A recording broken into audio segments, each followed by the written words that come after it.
Bem-vindas. Tem um microfone aqui para mim, né? Você pega esse aqui?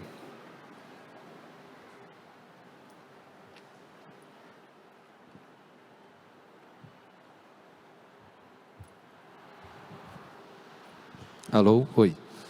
Então, a gente vai começar agora uma mesa sobre o nosso maior patrimônio, aquilo que nos diferencia no mundo, nos dá relevância. Temos coisas maravilhosas no Brasil, né? Música, enfim, a nossa cultura, tudo isso.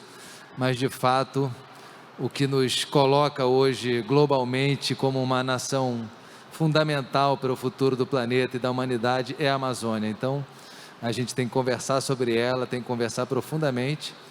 E então, queria mais uma vez agradecer a presença de todos aqui, e todas e todes.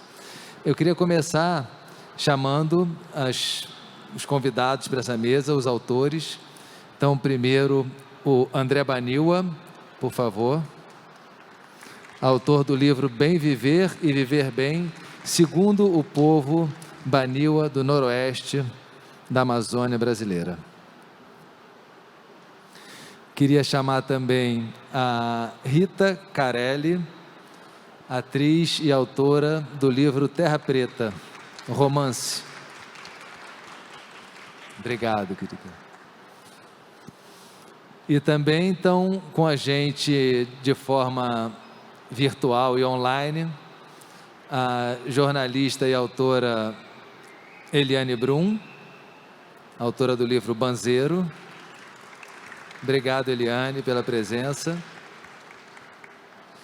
E também diretamente da Austrália, a pesquisadora e autora Mônica Gagliano.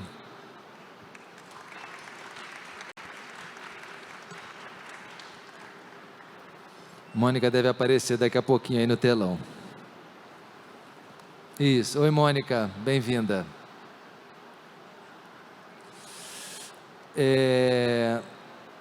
Bom, então eu vou começar agora formalmente, tá bom? Boa noite. Eu queria primeiro reverenciar a Mãe Natureza e pedir licença aos espíritos da floresta para que nos recebam nesse local e nos permitam realizar com fluidez nossa conversa. Queria agradecer a presença de todos aqui, todos que estão com a gente virtualmente também, assistindo. Dizer que é uma felicidade poder estar juntos presencialmente também, retomar esse encontro e agradecer mais uma vez ao André Baniwa, a Rita Carelli, a Eliane Brum e a Mônica Gagliano pela presença. Queria também agradecer a Bienal do Livro e a Rosane Schwartzman pelo convite de mediar essa mesa que acontece aqui na cidade do Rio de Janeiro, fundada há 456 anos sobre um solo sagrado tupinambá.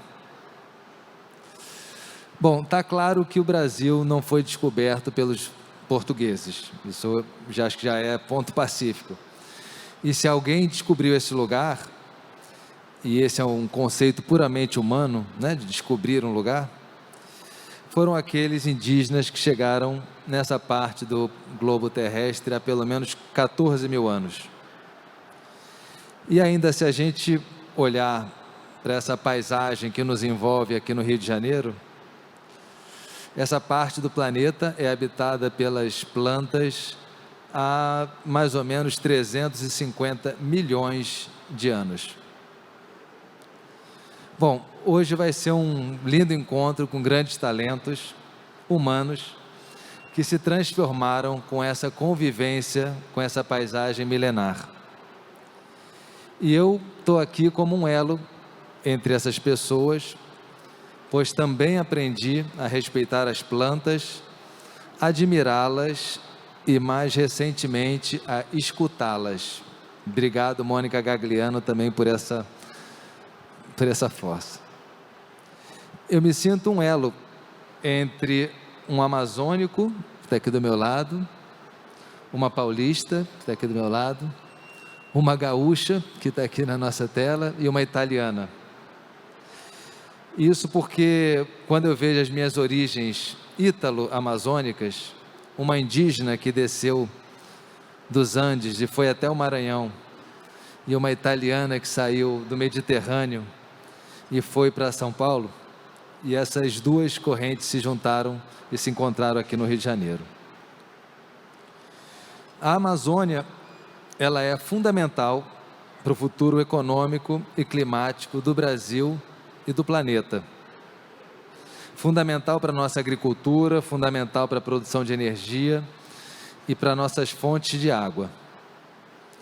Mas o que nos interessa aqui hoje é olhar para ela também como uma fonte espiritual, cultural e identitária, inspiradora de um novo modo, talvez nem tão novo assim, de estar no mundo.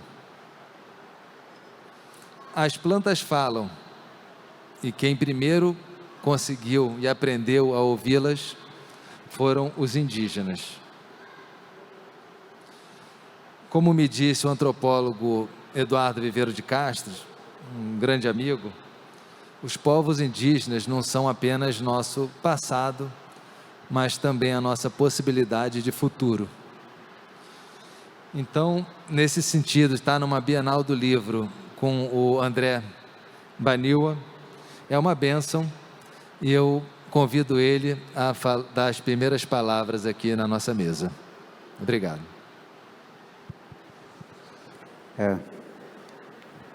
Depiwaika no Kitchenape, Rio de Janeiro, Licupere, Katima no Kare, no Kai Kare no Kapakaria, no Kai Tekarotaka Yakuti Machakarué Makanako. Boa noite a todos.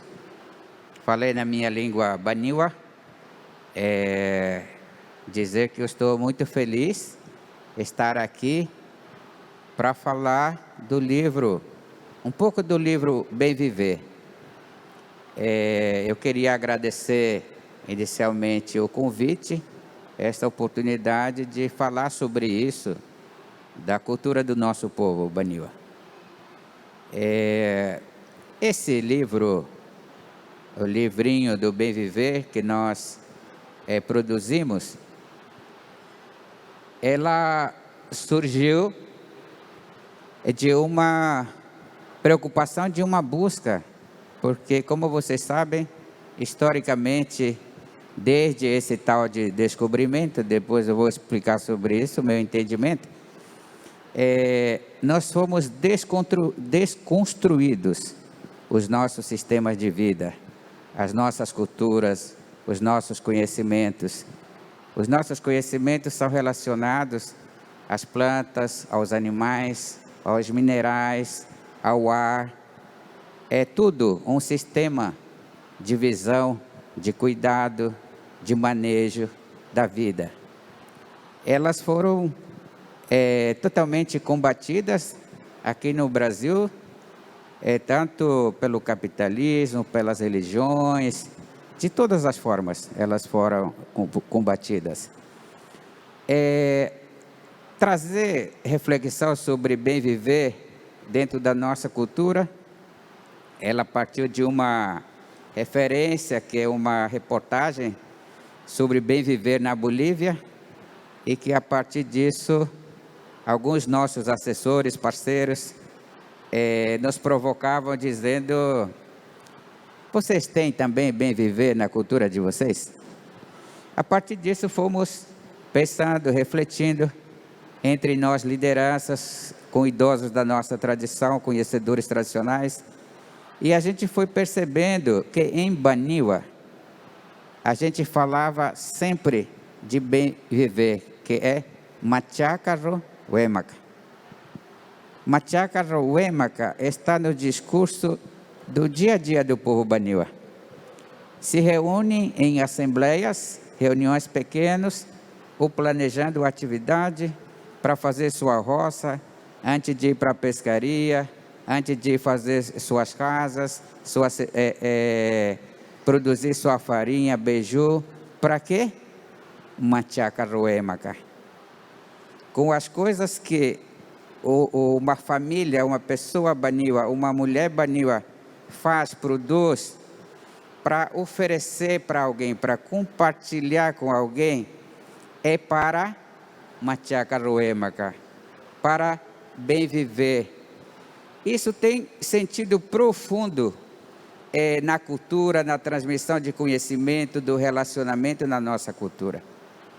Porque nós somos orientados, desde criança, para receber bem as pessoas. Quando alguém chega a nós, a gente não sabe o que ele passou para chegar até nós. Pode ser que ele passou fome, muito calor ou muito frio, pegou a chuva. De uma certa forma, ele enfrentou dificuldade. Por isso ele merece ser bem recebido, bem acolhido, oferecer comida, quinhapira, bebida, para ele se sentir bem com a gente. Isso é para o Emakarumachá. E ele está também trazendo coisas boas para mim ou para você. A partir do momento que você abre o diálogo com ele, ele vai contar a história dele. E a partir da sua história, você vai aprender com ele e vai ter uma troca de conhecimento de vida sobre a vida naquele momento.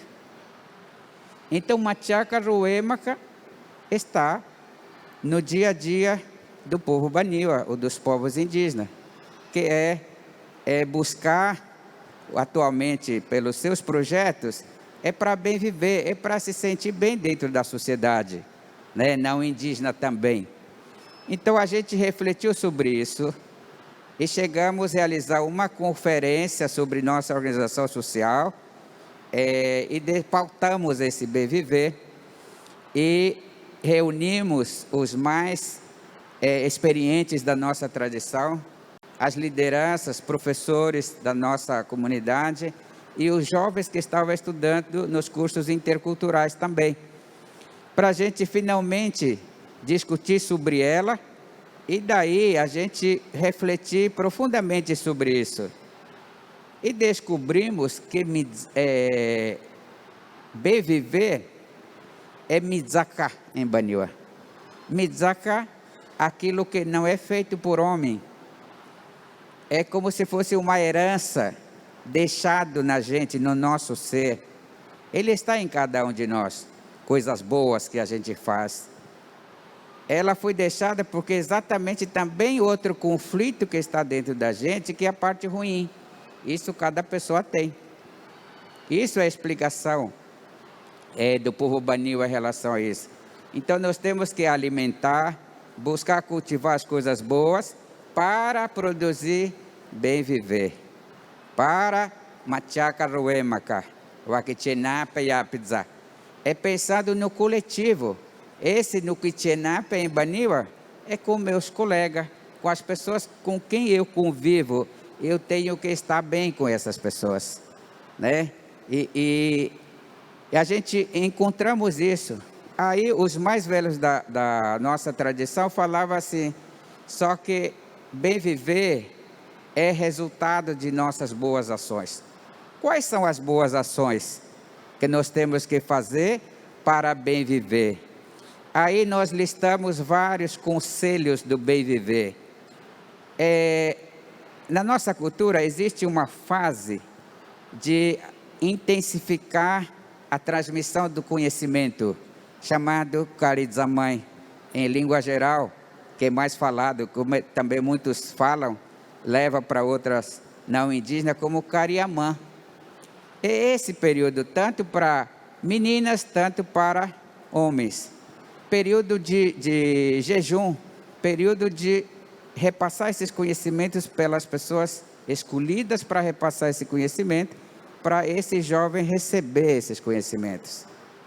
Um dos conselhos muito importantes na nossa cultura, para o bem viver, para a vida, é para a pessoa experimentar nesse período quanto é importante se alimentar, quanto é importante sentir a fome para receber bem as pessoas, para alimentar as pessoas. Porque quando você não sente, não experimenta isso, aí você acha que não tem valor, não tem sentido, né? Se alguém falar que está passando fome. Então já somos aconselhados, inclusive, até oferecer comida para o nosso inimigo. O ensinamento da nossa cultura, que se eu receber bem meu inimigo, eu sei que ele é meu inimigo, eu vou recebê-lo bem, vou tratá-lo bem, vou alimentá-lo bem. Pode ser que nesse momento esse inimigo diz: poxa vida, falo mal tanto dessa pessoa, eu quero matar essa pessoa, mas me recebe bem. Não vou mais fazer isso. Então, existe um poder dentro, muito importante, desse processo do aconselhamento que nós aprendemos. Os mais experientes da nossa tradição relatam esse poder dessa parte. E assim como existem conselhos do bem viver, que dizer assim, em Banil a gente diz assim: não mexa nas coisas dos outros. Só que para não mexer nas coisas dos outros, eu tenho que então fazer as coisas para mim, tenho que confeccionar as coisas para mim, para minha família, para minha esposa, para os meus filhos. Só assim eles não farão esse mexer nas coisas dos outros. Ao contrário, tendo essas coisas que eu vou produzir, eu vou compartilhar, que é o objetivo do bem viver. Compartilhar as coisas na cultura banil, na cultura indígena, traz felicidade.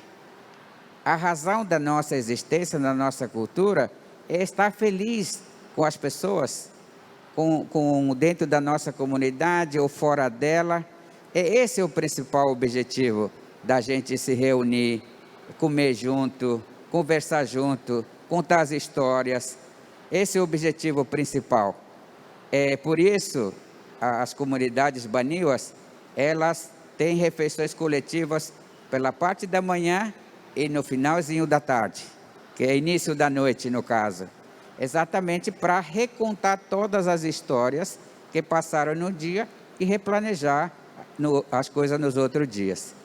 Então, o bem viver na nossa cultura, a gente descobriu, por causa dessa discussão, que ela também pode resolver muitos conflitos entre nós. Na nossa comunidade contemporânea, por exemplo, estou falando com vocês em português, né? Eu não sabia falar português, eu fui aprendendo isso, eu apanhei muito para aprender a falar português, mas as coisas mudaram muita coisa dentro da nossa cultura. Chegou a escola, chegou agente de saúde, distrito sanitário, prefeitura, FUNAI, exército, religião, católico, evangélico, tantas personagens que a gente não tinha na nossa cultura. E cada um faz abordagem diferente entre elas e acaba trazendo conflitos no entendimento da comunidade. Então, o bem viver, ele traz uma questão para nós. Mas qual que é o objetivo dessas novas instituições? Essas novas personagens que são criadas dentro da comunidade, dentro das aldeias nossas. Quando a gente tenta responder essa questão, nós vamos descobrir que todos eles têm o mesmo objetivo de levar coisa boa para a comunidade. Se todos eles tentam levar coisas boas para nossas comunidades, então por que nós estamos em conflito entre nós? Então, o bem viver traz certos indicadores para nossas vidas, para descobrir que uma coisa que vai chegar nas nossas comunidades, se ela vai trazer conflito para nós, é porque ela não é para servir para o bem viver para nós. Então, é um indicador determinante para dizer não. Se o que está chegando nas nossas comunidades vai trazer coisas boas, é um indicador de que pode trazer coisas boas, o bem viver para nossas comunidades. Então, o bem viver, a gente tem trabalhado dentro das nossas comunidades E quando a gente entendeu a partir dessa conferência, tivemos a ideia de escrever o livro, para não ficar só no relatório, para continuar a discutir dentro das nossas aldeias isso. Porque isso aconteceu entre 100 pessoas, nós somos 6.000 pessoas. E o povo Baniwa está na Colômbia, está na Venezuela, está espalhado no Rio Negro inteiro. Algumas pessoas estão até para cá no Rio, Brasília, por aí. Então a gente queria que nossos parentes pudessem continuar discutindo o bem viver. Ao mesmo tempo que os não indígenas também pudessem acessar como nós vemos, como nós refletimos e o que nós conseguimos enxergar a partir da nossa cultura do bem viver. Compartilhar esse conhecimento, levar o mesmo princípio de compartilhar as coisas que nós temos de coisas boas. E por isso o livro foi escrito com a ajuda de 2 pessoas não indígenas. Uma pessoa hoje está no Espírito Santo, que é João Viana, que me ajudou bastante em português, ajudar, não, aqui precisa ficar mais claro. E outra é a Aline, lá da Unicamp, uma professora, que também ajudou para deixar claro os textos, o que faltava.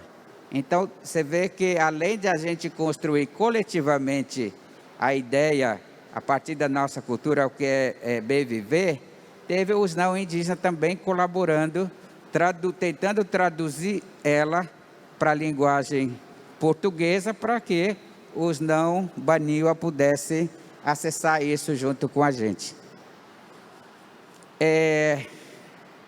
Então eu acho muito importante relatar para vocês um pouco essa história, como que a gente foi construindo ela.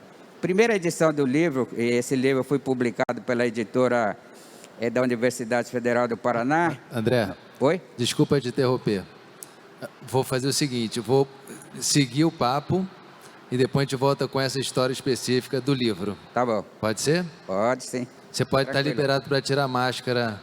O pessoal falou aí da direção, se quiser. Quem está aqui no palco. Boa, para ver teu rostinho bonito. Show. Tá bom.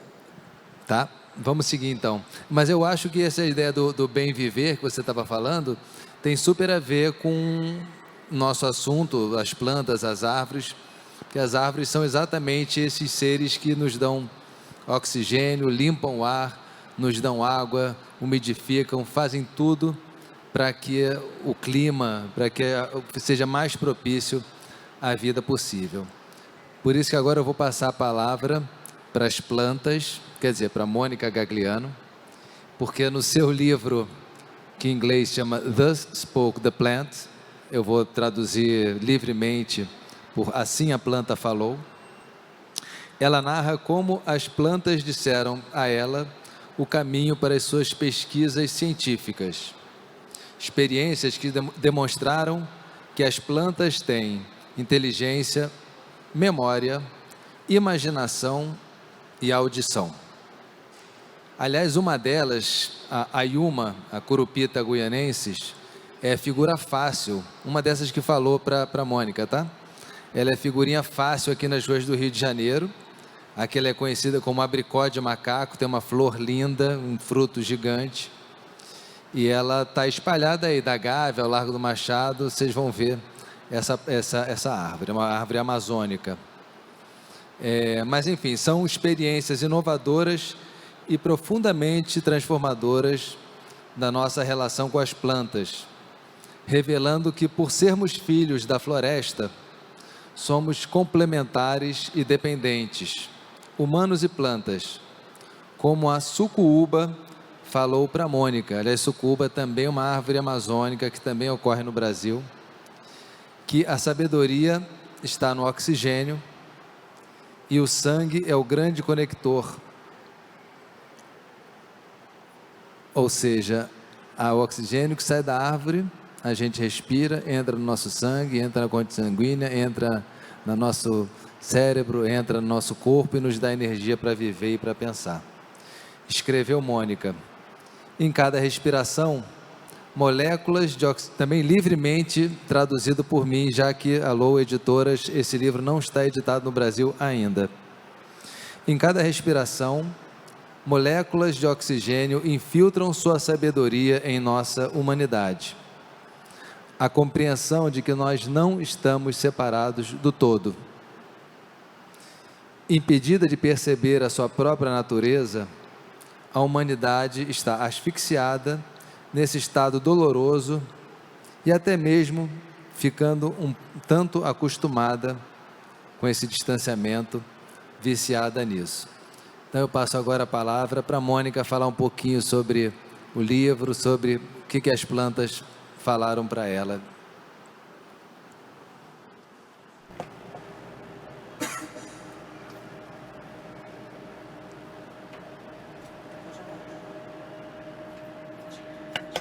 Ela está congelada.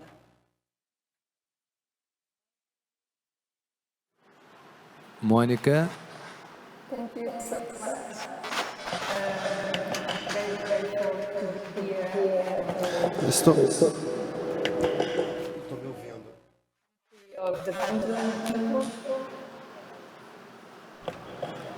Oi.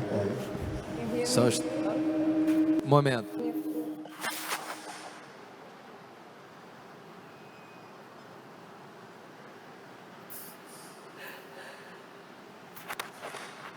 Ok. Ok. Did you hear me? Can you hear me? Yeah, we can hear you. Okay. Okay, good. So I was saying that I'm very grateful to be here, and I do live out in the bush. So it's the good point of view as well. I am coming in from the land of the Pendulum people, and this is a northern area in South Wales, Australia. So I give my respect to those E gostaria de manifestar meu respeito pelas terras sagradas.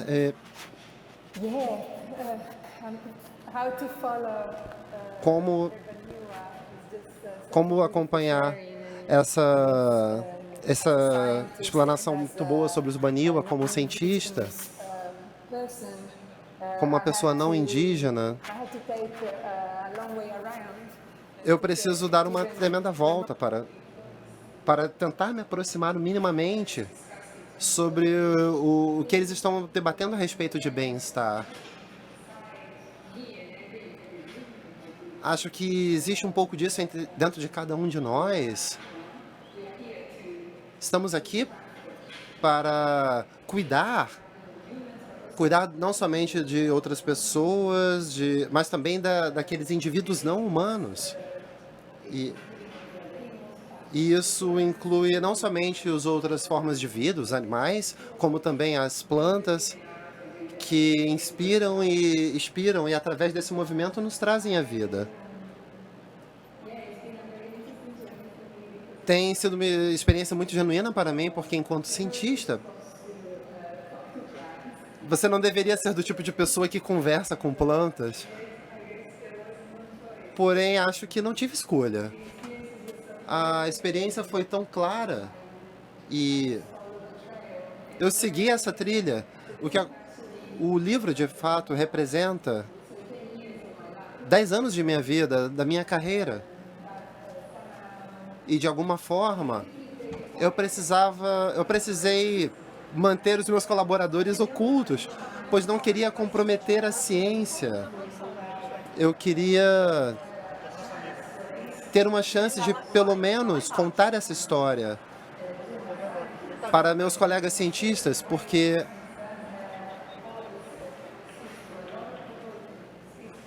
a ciência dialoga de forma muito clara com o mundo ocidental e, assim, era importante que isso fosse ouvido, e que fosse ouvido de uma forma que trouxesse diferentes bases de conhecimento. Em 2016, me encontrei desempregada, inempregável. Ninguém queria saber sobre uma cientista que estava fazendo experimentos que poderiam ser considerados loucos. E eu estava seguindo todas as regras. Era algo que me perturbava muito. Foi uma questão acerca das perguntas que eu estava apontando, da forma como eu abordava, que mais uma vez, se você tem colaboradores que não são humanos, você precisa cuidar deles e esses colaboradores cuidam de você. Agora, quando me vi desempregada e inempregável, era uma tremenda crise para mim. Eu achava que era o fim da minha carreira. E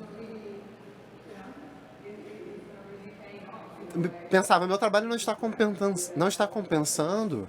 Eu assumi riscos e agora vem as consequências, as quais eu estava consciente.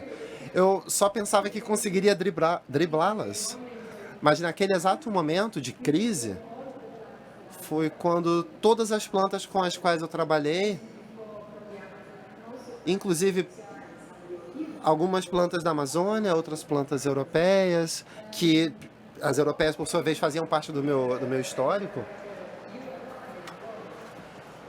foi como se elas me dissessem, você não está desempregada.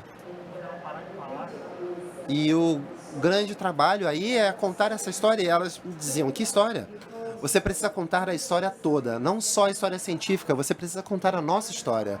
Você precisa falar de nós enquanto suas colaboradoras, da forma que passamos esse tempo juntas, colaborando. E eu pensei, meu Deus.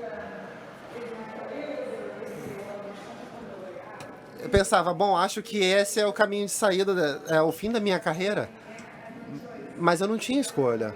As plantas foram muito claras e disseram, você não vai conseguir fazer mais nada enquanto não escrever esse livro. Então, eu li o livro e quando o livro foi can you hear concluído... me? Monica, sorry, we have to interrupt. Sorry for interrupt. Just because your microphone is touching your clothes, so you can just put a little bit away or hold it. I don't have a mic The because it's wire. doing some strange. Yeah, 'cause it's Okay, really let's okay. try like this. It was Thank you. touching Sorry your for the coat, so interruption. it was making some- Melhorou Seems agora? better. Is it Thank better? you. Okay. Sorry for the That interruption. was better. Thank you very much. Não, tudo bem. Okay, may go on. Me perdoem. Então, o que eu estava dizendo era que eu escrevi o livro e levou algum tempo e demandou diversas outras novas experiências que se agregaram muito à escrita desse livro. Estive em alguns dos lugares que agregaram muito de forma profunda a mim. E algumas plantas que eu não havia encontrado fazia muito tempo, e ainda assim estavam totalmente presentes e me ajudaram a escrever o livro, da mesma forma que me ajudaram a perfazer esse caminho científico. Então,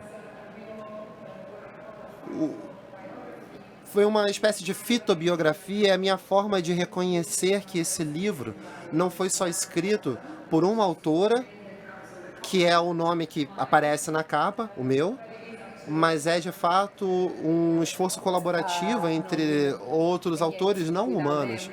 E ainda assim, sem elas, assim como sem elas, nossa vida não seria impossível, nossa vida seria impossível. I guess for some people it's Para algumas pessoas even idea to é uma ideia até um tanto estranha invite you. que eu tenha que eu decidi tentar, que eu decidi explorar. So now at this time, Eu sei também que nessa vez, desse momento particularmente, people had to contemplate as pessoas teriam que precisam contemplar uma nova forma de vida, considerar novas formas de vida. a lot of people have Acho que muitas pessoas descobriram as plantas de certa forma in the sense of the well-being. no sentido de bem-estar e de cuidar delas. É algo que estamos todas juntas. Essas foram algumas das experiências e das ideias que eu exponho nesse livro. Pode parecer um tanto louco ou estranho para receber agora, devido a esse momento em que o mundo está passando. Há sempre o caso, acredito, que parece que o trabalho vem um tanto que à frente do seu tempo, embora nesse exato momento, se eu olho para esse livro, mas é óbvio, parece algo muito óbvio que ele se encaixe nesse momento. Eu sei que muitos povos originários do mundo todo conhecem essa relação muito bem. Não estou descrevendo nada de novo, de fato. De fato, é algo extremamente ordinário, é muito ancestral até. Eu sinto isso como parte de nossa ancestralidade, dos povos humanos. É importante se lembrar das plantas, dos animais. E eu estou ansiosa para expandir essa abordagem em um projeto que é algo que eu estou desenvolvendo nesse momento. O nome do projeto é Terra Ressonante e visamos uma escala planetária acerca dessa relação, não somente considerando o viés científico, como a conexão espiritual e algo educacional, para que as pessoas comecem a se sentir confortáveis para vivenciar essas experiências, de modo que possamos regenerar esse planeta lindo. Mas, primeiramente, precisamos regenerar nossas mentes e inspirar nossos corações acerca da ideia de um novo mundo, um novo futuro. Eu concordo com o que foi dito no início, que nossos povos originários do mundo todo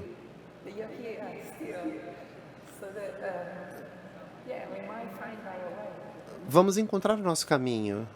Acredito que iremos encontrar o nosso caminho. Muito obrigada.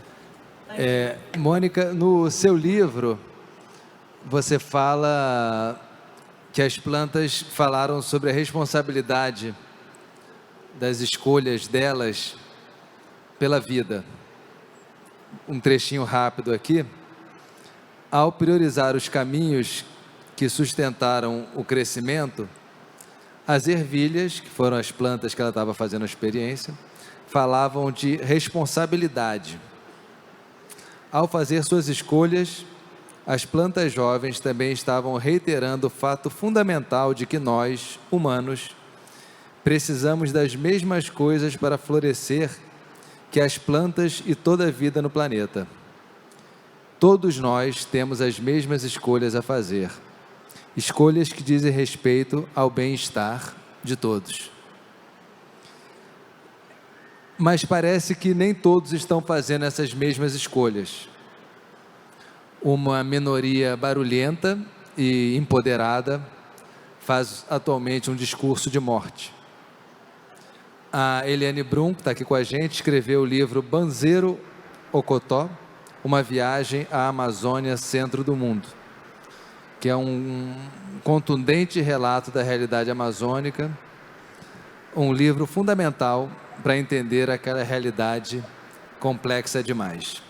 Então eu chamo a Eliane para falar um pouco para a gente sobre a escritura desse livro.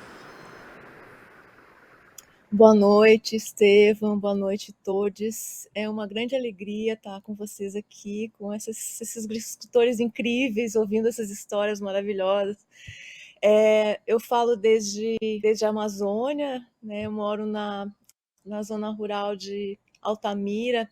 A gente aqui é uma comunidade em que a gente está reflorestando uma área degradada, então já tem uma pequena floresta no meu entorno, e o Rio Xingu aqui muito pertinho. Meu livro, como o Estevão estava falando, chama Banzero Okotó, uma viagem à Amazônia Centro do Mundo, e essa viagem, essa Amazônia Centro do Mundo, não é uma figura de retórica ou, né, não é nenhuma metáfora. Ele parte de uma ideia, de um conceito do imperativo, né, da nossa necessidade urgente de deslocar os conceitos do que é centro e do que é periferia. Da ideia de que nesse momento que a gente vive, que a gente enfrenta os maiores desafios da trajetória da nossa espécie nesse planeta, que é a emergência climática e é a sexta extinção em massa de espécies, ambas provocadas por uma minoria dominante de humanos, é urgente a gente deslocar esses conceitos, ou seja, nesse momento, os enclaves naturais de vida, os enclaves, os suportes de vida, a natureza, como os oceanos, as florestas tropicais, sendo a Amazônia a maior de todas elas, precisam ter o lugar que elas legitimamente ocupam de centros desse mundo. E isso, ou seja, a Amazônia hoje, assim como outros enclaves de natureza, ela é muito mais central do que Washington, por exemplo, ou do que Pequim, ou de Frankfurt, ou de São Paulo. Né? A imprensa brasileira devia estar cobrindo a Amazônia com tão mais afinco do que Brasília, por exemplo. Né? A Amazônia é central, não porque a gente é bacana, ou por concessão, ou por compaixão pelos seus povos que estão sendo destruídos, mas pela nossa própria sobrevivência. Né? A gente está numa guerra climática em que está em jogo ao risco da nossa missão. E essa guerra climática não é uma guerra contra o clima, ela é uma guerra contra uma minoria dominante, basicamente composta por bilionários e supermilionários, suas corporações, seus executivos, governantes, né, como aqui no Brasil, Jair Bolsonaro, que essa mesma minoria que constrói bunkers na Nova Zelândia, alguns tentam fazer viagens espaciais para ver se encontram um novo planeta para destruir. Né? Essas minorias que sempre teve um olhar colonizador sobre isso, né? Um olhar de invadir, tomar, de explorar, e que nos trouxe até o abismo da emergência climática. Então, quando se fala em Amazônia Centro do Mundo, é uma ideia de amazonização do pensamento de deslocamento, de centralidade, para muito bem do território amazônico, né, da geografia amazônica. É um conceito de centralidade geopolítica, o que significa também colocar no centro um outro tipo de pensamento, um outro tipo de ser, de estar no mundo, um outro tipo de se entender e de habitar esse planeta, né? Muito conectado aqui, né? O Banil estava falando, né? A questão toda dos não humanos, das plantas, né? De todos os não humanos. E nesse sentido, com a ideia de que a gente não vai sair desse abismo ao qual fomos trazidos por essa minoria dominante, com o pensamento que nos trouxe até o abismo, ou seja, o pensamento de matriz ocidental, branco, masculino, patriarcal, binário, cisgênero, o pensamento que nos trouxe a esse abismo. É muito óbvio que nesse pensamento não vai nos tirar do abismo. Né? Um pouco se a gente pegar a imagem tão forte que a Greta Thunberg utiliza, que a nossa casa está em chamas, e aqui na Amazônia essas chamas seguidamente são literais, a gente não vai buscar a solução com aqueles que botaram fogo na casa. Isso não faz nenhum sentido no senso comum, mas parece que é exatamente isso que a gente está fazendo. Ou seja, a gente precisa se amazonizar, colocar a centralidade da Amazônia, colocar no centro um outro tipo de pensamento, um pensamento dos povos, né, dos povos que não se separaram da natureza, como os povos originários, que nem todo mundo sabe, mas os povos, os ancestrais dos atuais indígenas, não só vivem há milênios com a floresta, mas também plantaram parte da floresta amazônica. Assim como aqueles que a gente chama de animais, e no meu livro eu chamo de mais que humanes, eles fazem também o manejo da floresta, né? Eles são floresta. Os povos natureza, os povos no floresta, os povos de outros biomas, eles não são donos da natureza, eles nem mesmo pertencem à natureza, é uma relação muito mais profunda, eles são natureza.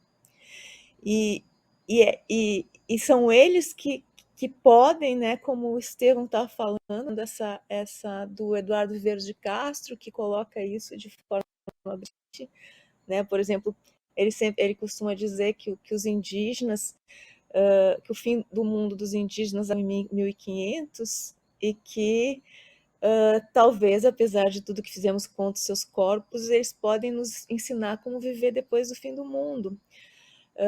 Então, é esse pensamento que tem que liderar o enfrentamento da emergência climática. Então, é com esse pensamento que nós precisamos nos tornar rapidamente um outro tipo de sociedade, outros tipos de sociedades, outro tipo de gente. E isso precisa acontecer muito rapidamente se a gente quiser ter alguma chance de enfrentar a nossa própria extinção, né? Então, meu livro, eu cubro como jornalista as diferentes Amazônias, porque as Amazônias são muitos, né? Sempre no plural, desde 98, ou seja, há mais de 20 anos. E em 2017 eu me mudei, né? Eu vim morar aqui na Amazônia, né? No Médio Xingu, na cidade de Altamira, por entender que se eu, assim como outras pessoas, defendemos a centralidade da Amazônia, a Amazônia é centro do mundo, nesse sentido amplo que eu estou falando, eu precisava, não fazia sentido eu continuar em São Paulo, onde eu morei, né, tinha morado nos últimos 17 anos. Eu precisava fazer esse deslocamento com o meu próprio corpo, né, para ser coerente com aquilo que a gente está dizendo. Porque não basta defender uma ideia, a gente precisa viver a ideia. Então eu me dei conta que eu precisava fazer esse deslocamento eu mesma. Então eu fiz essa mudança em busca da minha própria amazonização, do meu próprio reflorestamento, né? Que eu tô nesse movimento, tô nesse processo.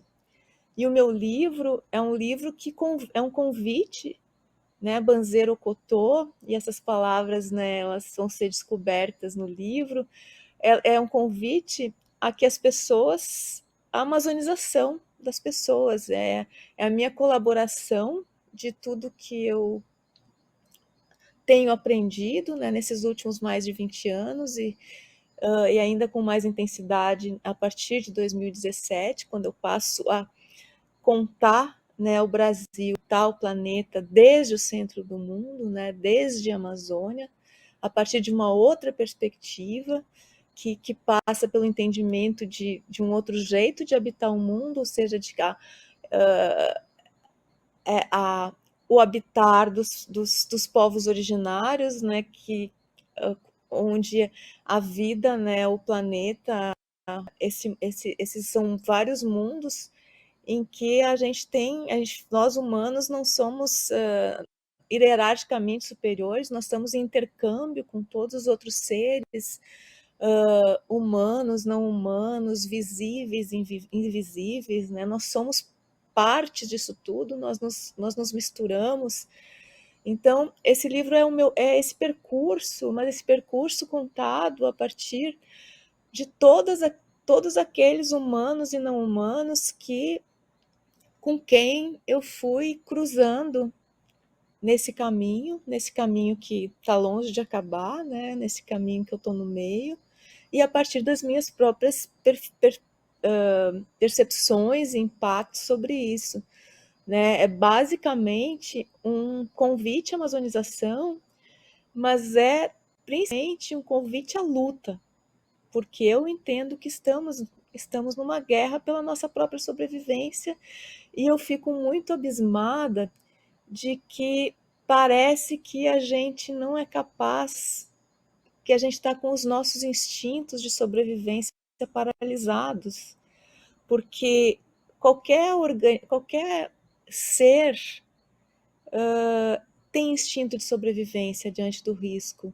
E parece que nós, essa maioria espolhada, não está com seus instintos de sobrevivência paralisados, porque, pegando de novo essa imagem forte da Greta Thunberg, né, que criou o maior movimento climático da história, exatamente porque está em pânico, assim como toda essa juventude que vai viver nesse futuro, que, se continuar assim, vai ser um futuro, né, num planeta mais hostil para os humanos. Né? A gente já vive num planeta mais hostil do que nossos pais viviam, e eles sabem que viverão num planeta muito mais hostil. Então, essa imagem da casa em chamas, assim, se a casa da gente está em chamas e a casa da gente nossa casa planeta está em chamas, a gente não vai ficar parado pensando sobre o que fazer, ou deixando para depois, ou fazendo uma moção de apoio, ou um abaixo-assinado. Não.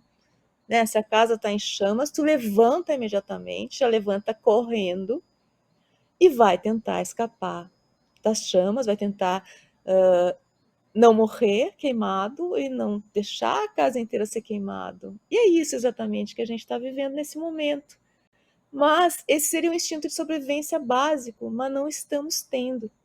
Então, esse é um convite ao acordar o nosso instinto de sobrevivência, a nos amazonizar e a lutar pela Amazônia, né? Essa floresta aí, a Amazônia, esse território que no Brasil está chegando, né? Que está chegando aceleradamente ao ponto de não retorno, cujo nome já diz ponto de não retorno. Mas se o ponto de não retorno para chegar para a floresta, ele também chega para nós, porque é muito difícil, além de todas as razões possíveis, que a gente pode ficar dias falando sobre elas, é muito difícil que a gente consiga enfrentar, controlar o superaquecimento global se a Amazônia deixar de ser Amazônia. Então, nesse momento, não tem nada mais importante para quem está aqui do que lutar desde que acorda de manhã até a hora que dorme, se consegue dormir, para que a Amazônia continue sendo Amazônia, para impedir a adição acelerada da floresta, a floresta entendida como tudo, né, como seus povos humanos e não humanos, visíveis e invisíveis, a destruição acelerada da floresta, né, que essa é a luta contra a nossa própria extinção. Não tem nada mais importante hoje no Brasil do que isso. Então, o meu livro também é um convite a essa aliança urgente pela Amazônia, que significa colocar realmente a Amazônia na centralidade da vida de cada um, ser capaz de fazer comunidade com os outros e lutar por esse comum, que é a Amazônia. Obrigado. Estamos juntos nessa luta, com certeza. Eu acho que a gente está um pouco anestesiado, talvez essa seja uma palavra boa, assim, por tantas coisas que a gente deixa de perceber e deixa de ouvir, porque eu continuo achando que as plantas falam para a gente não está conseguindo escutar elas. Acho que vale a pena pensar que mais de 80% da massa de vida no planeta é de vegetais. Então, eles têm muito mais importância que a gente no processo como um todo e deveriam ter muito mais voz do que as outras formas de vida, principalmente as formas animais e os humanos, que são uma ínfima parte dessa biosfera que é o planeta. Então, como eu gostaria de estar sendo apenas uma planta, ou dando voz a uma planta, eu vou ler mais um trechinho do livro da Mônica. Abre aspas. Ao perceber o quanto a humanidade está desperdiçando essa herança preciosa por meio de um desalinhamento total com o único tempo que importa, no sentido literal do tempo terreno, que materializa esse plano dimensional. Então a floresta falou da causa primária para a profunda crise ecológica que estamos experimentando atualmente no planeta. A invenção de um outro tempo, que não é o tempo da natureza. Um tempo lá fora. Fecha aspas. A Rita Carelli, em seu primeiro romance, Terra Preta, narra a jornada da sua protagonista em se reencontrar com o tempo da floresta, o tempo da natureza, no cotidiano de uma aldeia indígena. Rita, a palavra é sua. Boa noite. Eu queria agradecer muito vocês que estão aqui nessa noite de domingo para nos escutar, para conversar conosco um pouquinho, e agradecer os meus ilustres companheiros aqui de mesa, inclusive Estevão, e à Bienal do Livro pelo convite. Eu vou pegar um gancho da Eliane só para apresentar rapidinho meu livro. Na verdade, não queria falar muito dele. Eu convido vocês a comprá-lo. Vai ter uns autógrafos no final, quem tiver curiosidade para mergulhar um pouco mais nessa história. Mas a Eliane falou um pouco dessa ocupação amazônica, né? E essa revisitação desse conceito da Amazônia como floresta virgem, que é uma coisa que a gente escutou, né? Eu escutei na minha infância muito a Amazônia é uma grande floresta virgem. E é um conceito que a Eliane desmonta brilhantemente no livro dela. E o meu livro se chama Terra Preta. Terra Preta, para quem não conhece, é um conceito arqueológico para designar essa terra preta. E na Amazônia você encontra... A Amazônia tem uma terra muito ácida, é muito difícil plantar na Amazônia. E ela tem bolsões de terra preta, essas zonas dessa terra incrível, profundamente fértil e rica, onde tudo nasce, assim. E é a terra que, em geral, as populações indígenas plantam, por exemplo, as suas roças de milho, né? Porque a mandioca, ela dá no areial, ela dá em qualquer lugar, mas o milho já não. O milho fofo, ele precisa da terra preta. Então, são terras muito preciosas. E durante muito tempo se acreditou que essa terra preta era um fenômeno natural, né?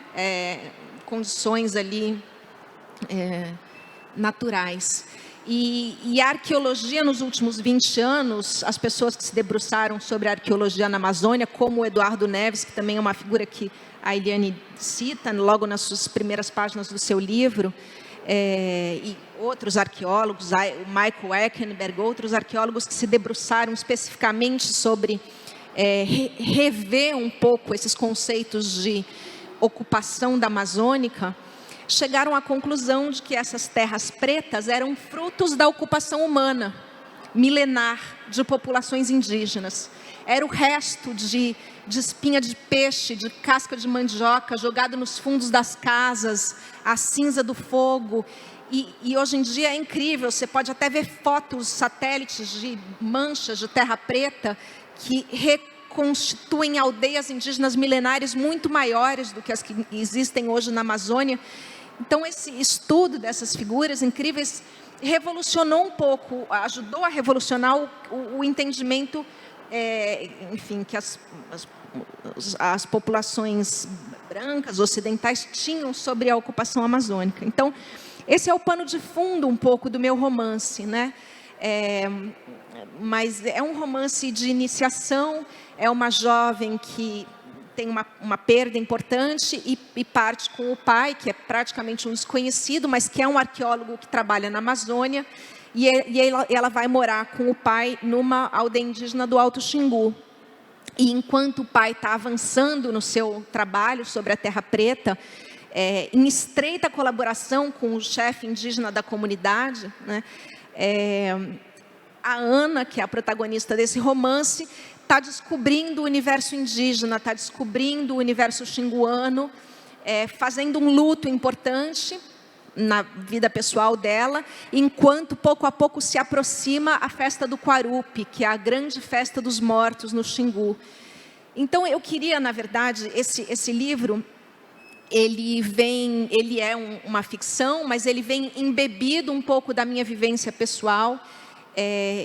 Eu sou filha de uma antropóloga que já faleceu há muitos anos, a Virgínia Valadão, e do Vincent Carelli, que é criador de um programa chamado Vídeo nas Aldeias, que é uma espécie de escola de cinema para povos indígenas, que atua há mais de 35 anos nessa seara.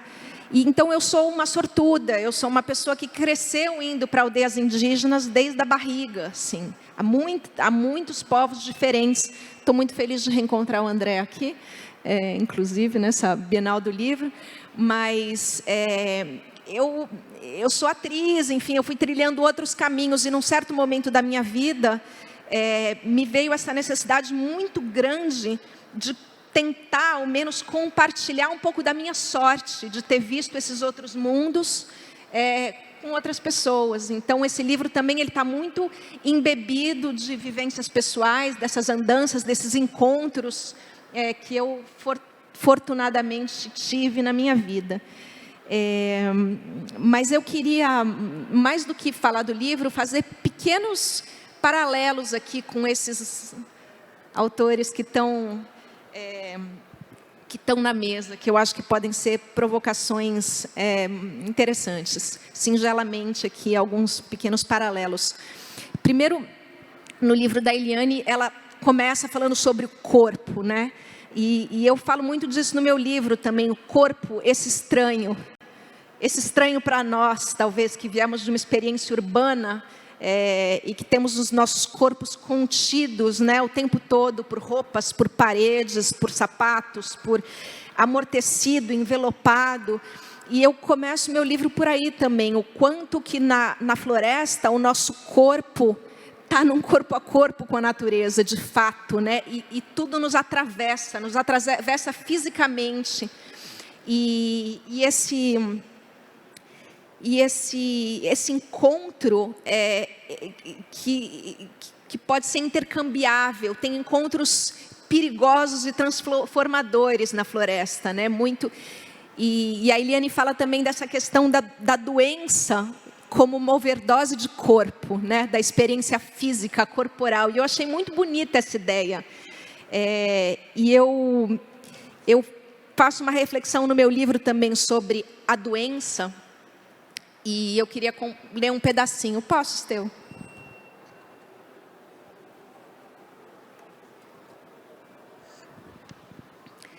No Xingu, dizem que todo sonho ou delírio febril é uma viagem da alma. Toda enfermidade é decorrente de um contato com o mundo sobrenatural. Um doente é alguém que foi morto, tal qual um xamã em transe, ou teve sua alma roubada e levada para a aldeia do espírito que a capturou. Mas a doença não é somente um mal. Ninguém passa por ela sem se transformar. A pessoa é assim duplicada e passa a existir em planos paralelos. Caso reencontre a sua humanidade e se reintegre a seu mundo, fica devendo algo ao espírito captor. Quem sabe a minha dívida nunca tenha sido paga. E tem muito a ver com obrigada.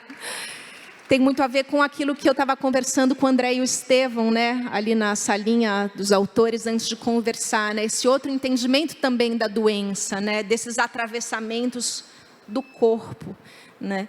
E eu escrevi esse livro um pouco movida pela constatação da carência que a gente tem na nossa sociedade de de rituais e de integração do nosso corpo a um corpo coletivo, né?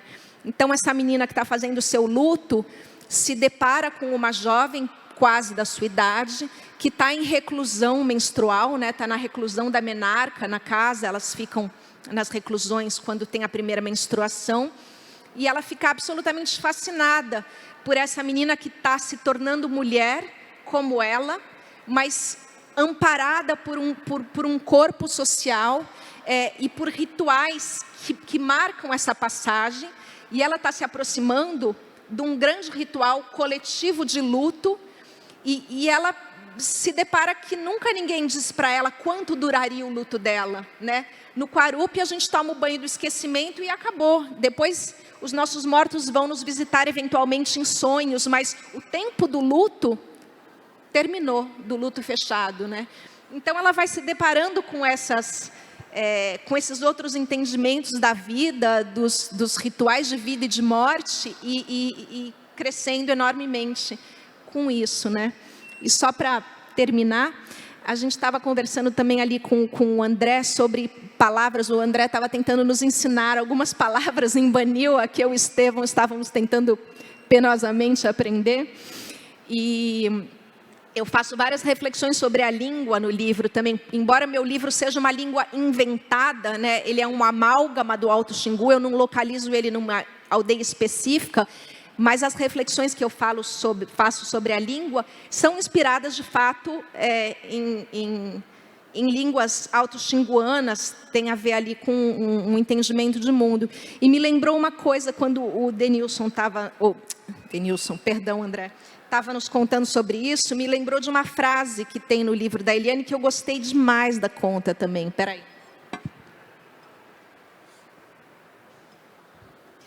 A Eliane termina um capítulo dela dizendo assim: para honrar o mundo, a gente precisa de todas as línguas. E eu achei muito bonito, porque uma língua não é, né, só uma língua, é um entendimento de mundo. E o quanto que essas outras línguas, seja dos povos indígenas, seja das plantas, seja dos seres mais que humanos, tem a nos ensinar. E a gente precisa apurar nossos ouvidos para entender e ouvir essas outras linguagens e ampliar a nossa percepção de mundo, porque claramente a forma como a gente está fazendo não deu certo. Obrigada. Obrigado. Eu tinha tanta coisa para falar e para perguntar. Aliás, se alguém quiser perguntar, pode ir levantando a mão, enfim, eu ficar vendo aqui se alguém daqui a pouco quer fazer alguma pergunta, tá? Mas eu vou aproveitar essa sua deixa, né? Por isso que eu abri meu celular aqui, porque eu também fiquei chocado com uma conversa que eu tive com o Eduardo Neves, que você falou.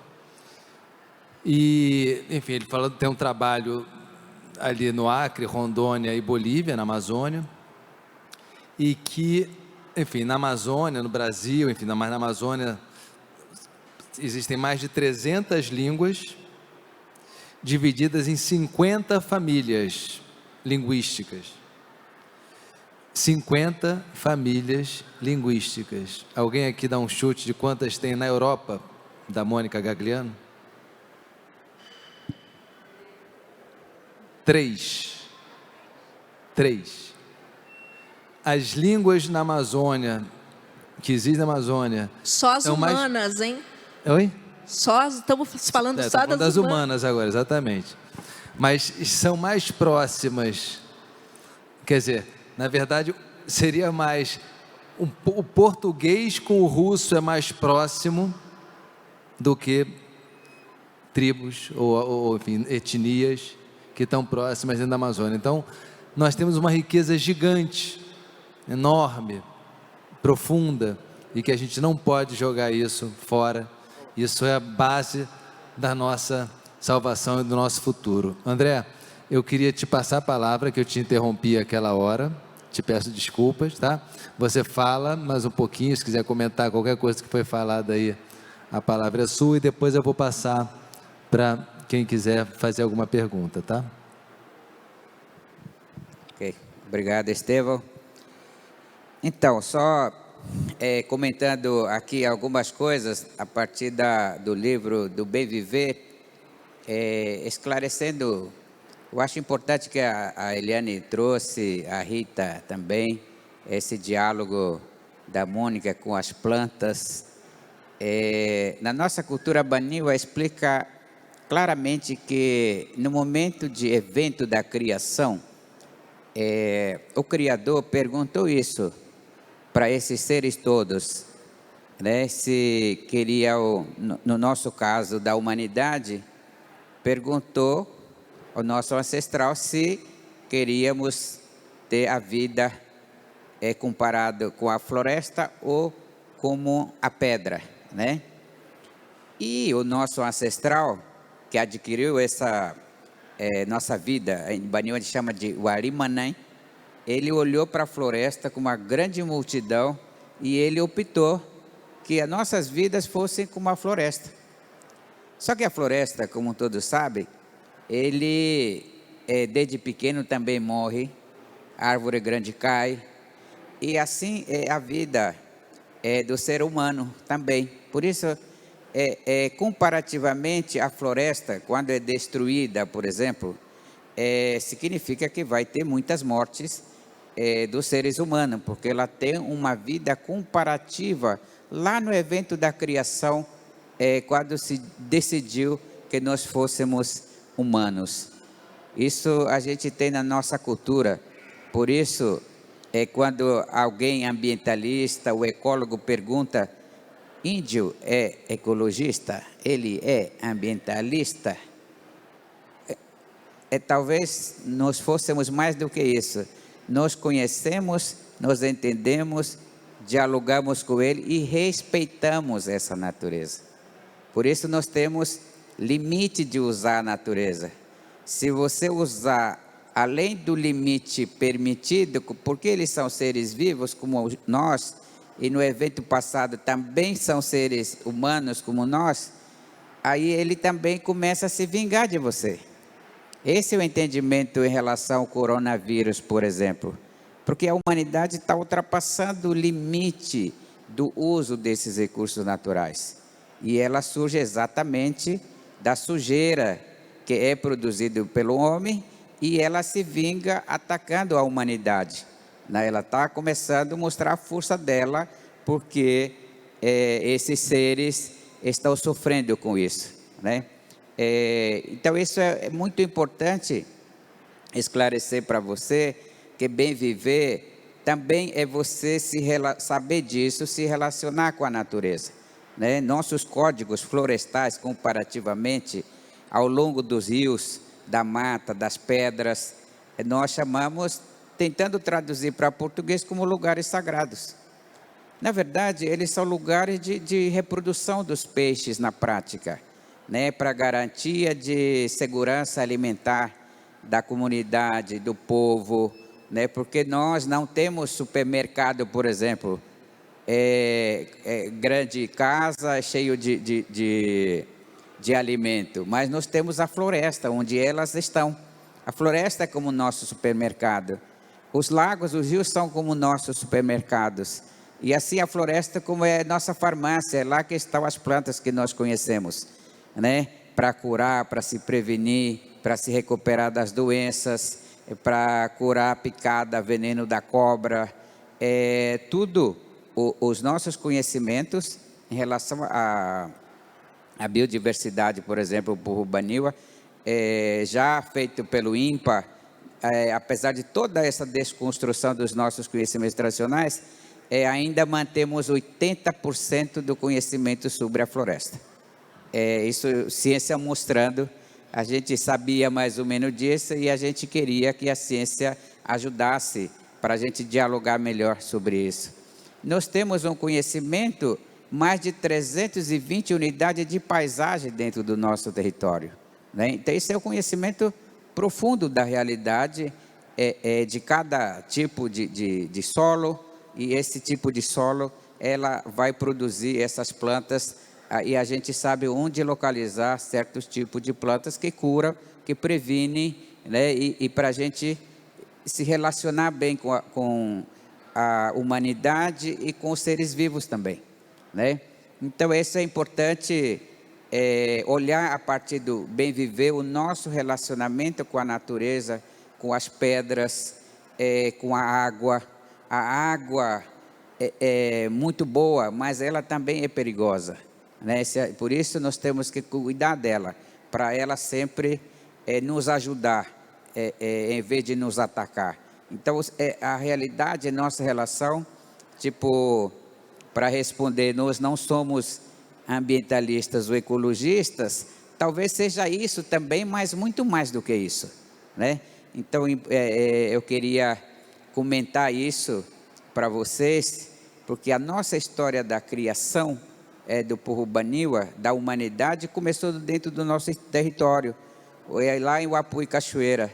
Nós somos do povo Aruaque, que tem uma história da humanidade, surgiu tanto indígena e não indígena nesse lugar, né? E depois é que Nhapiricuri, Reco, Zuri, Eri espalharam a humanidade na terra, né? Por isso, para proteger a vida da pessoa, nesse cerimonial de Carizamai que eu falei para vocês, usando a pimenta como instrumento de orações, para proteger a vida da adolescente, principalmente na primeira menstruação, primeiro sinal de puberdade do jovem. E esses benzimentos, ela circula cada lugar desses lugares sagrados, que são casas desses seres que invisível, o que a gente, humanamente, a gente está enxergando como pássaro, como cobra, como sucuri, né? Ou aqueles bichinhos pequenininhos, eles estão ali, no mundo deles, e que se eles enxergarem a gente, eles podem nos atacar. Então, as orações são feitas para que o ser humano, quando passa esse momento, para estar protegido para onde for. Ou quando atacado, ele sentir menos impacto e conseguir se curar mais rapidamente. Então, isso é bem viver também. Esse cuidado da saúde que começa desde a concepção da criança, na mãe, no pai, e ela vai sendo protegida até ao nascimento dela, durante o crescimento dela, a vida toda.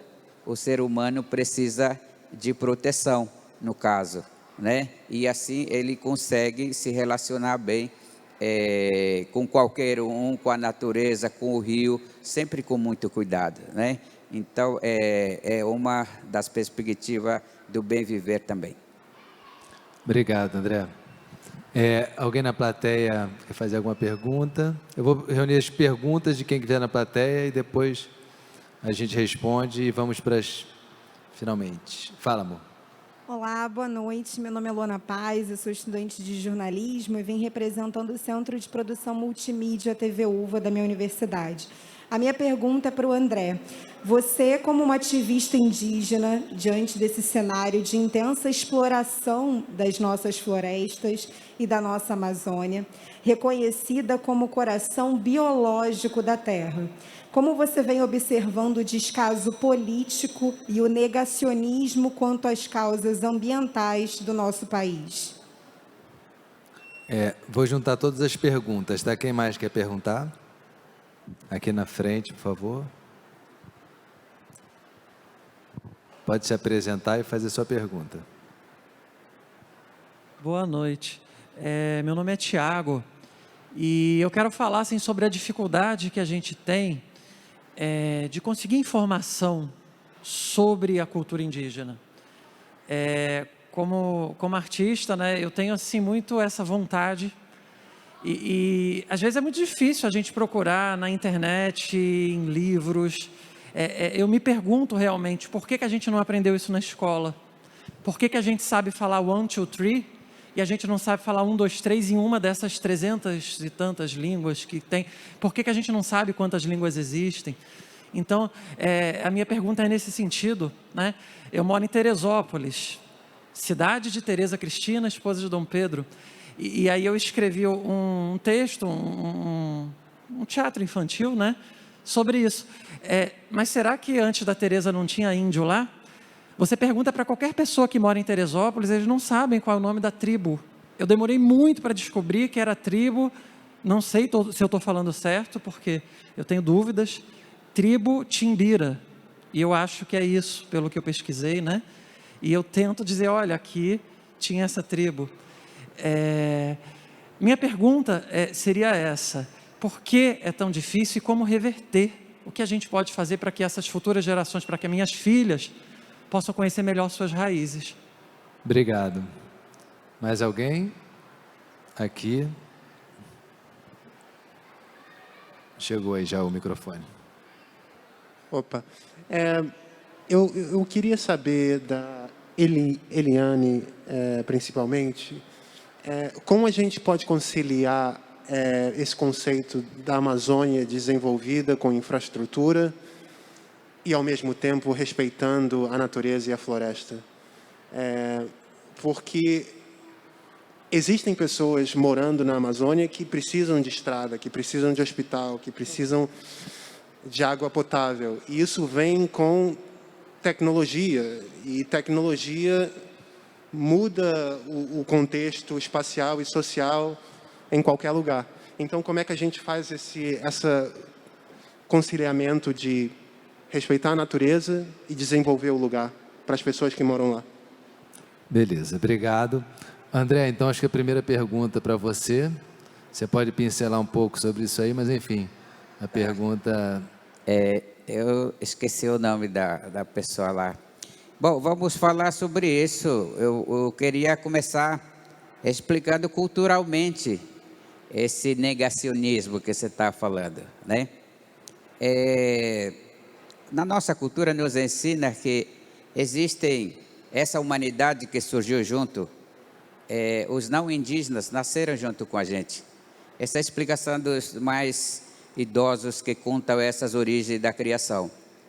Os que nasceram com a gente no mesmo lugar são as pessoas que são parceiros dos povos indígenas.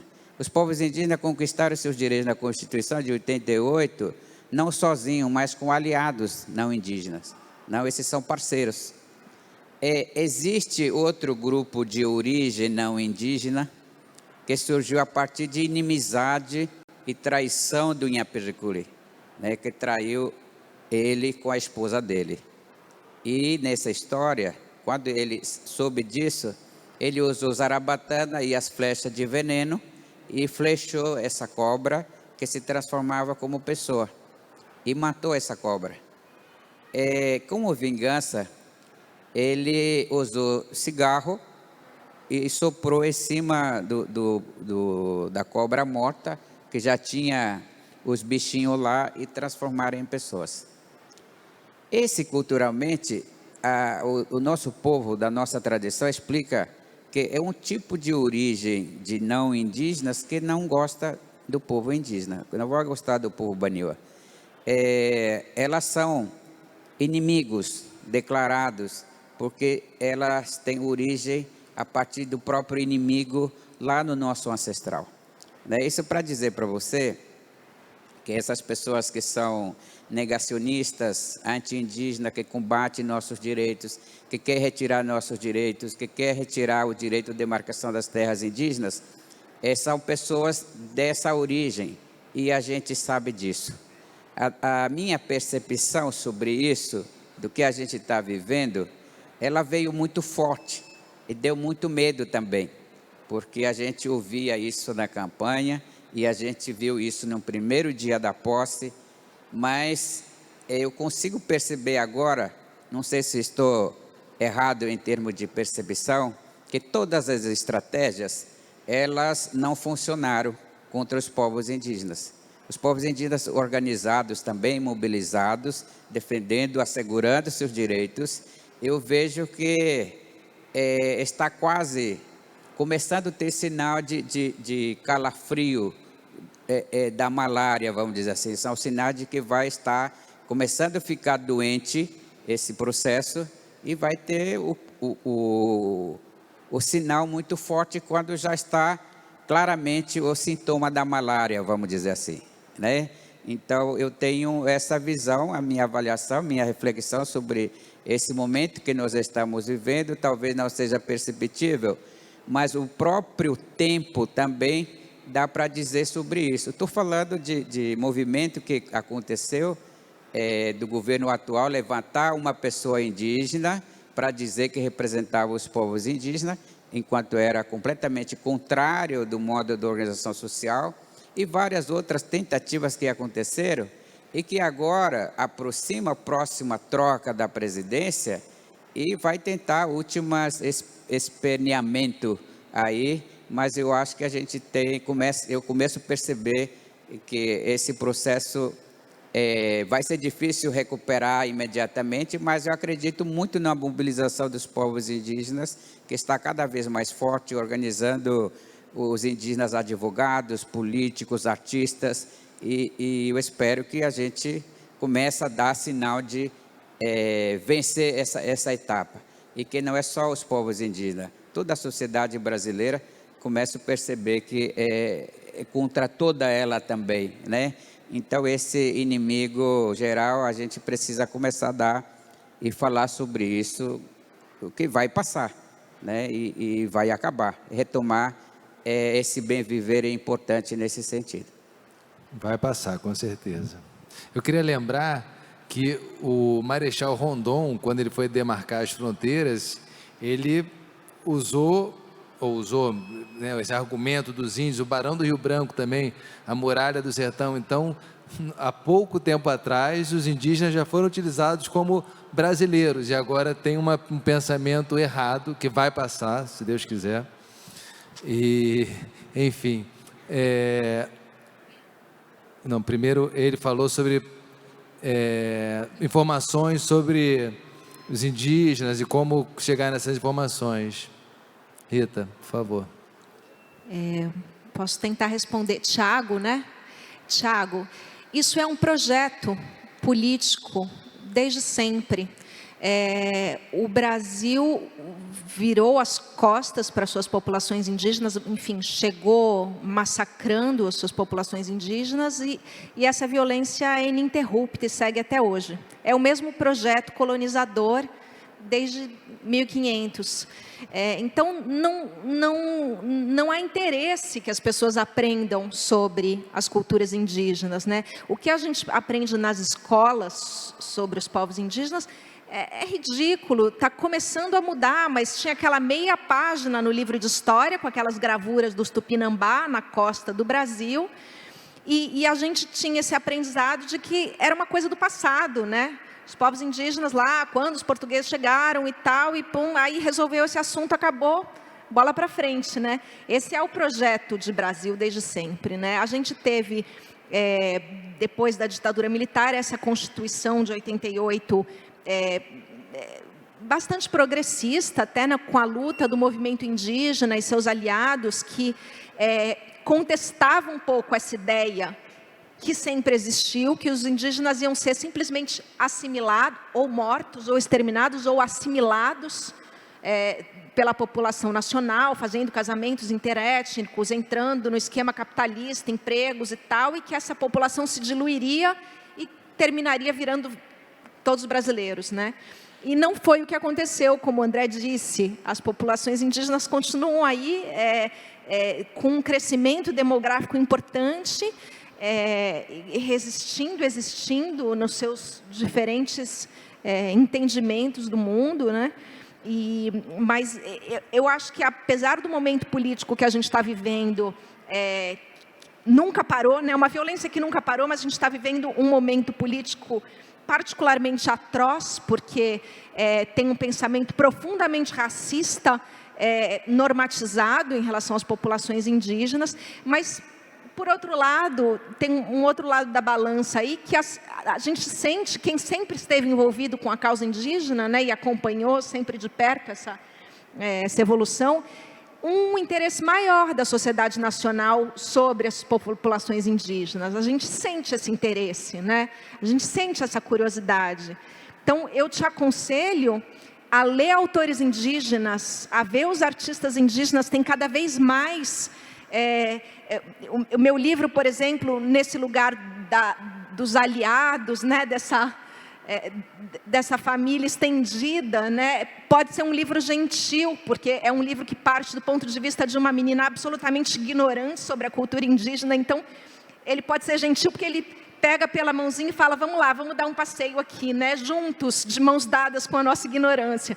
Mas tem cada vez mais autores indígenas produzindo, artistas indígenas produzindo, intelectuais. Então, está cada vez mais acessível. Então, procure ouvi-los, lê-los, vê-los, que tem muita coisa incrível aí acontecendo. Eu queria aproveitar e queria dar uma dica, que é o site do Instituto Socioambiental, o ISA. Tem muita informação legal, é socioambiental.org, e também tem o site mirim.org para crianças, tá?